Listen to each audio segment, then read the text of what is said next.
What's up my beautiful people, we are back with another new video, and in this video I'm gonna talk about an app called Spotify, which is the most popular music streaming app in the world. They have recently launched an app called Spotify Lite, and as always they are not launched in India. So today I will show you how you can download this app on your phone without any root.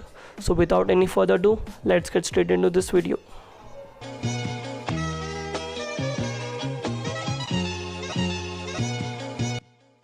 So as always, you need to head to our description box below to download the Spotify Lite app in your phone. Once it's downloaded, just click on the install button. So once it's done, just open the app.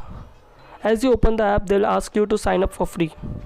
Before clicking there, just connect your app with an VPN to any country like USA, and then just sign up with a new account. For now I'm logging it with my account.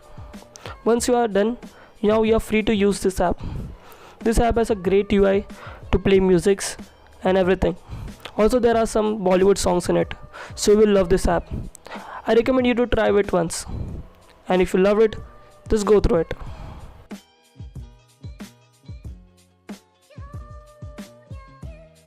So that's it for this video. If you like it, then don't forget to give this video a like. Also share this video with your friends. Hope they like this app. Also subscribe, because I'm gonna make such videos every week. So guys, as always, keep working, keep growing, and I'll catch you in the next one. Till then, peace out.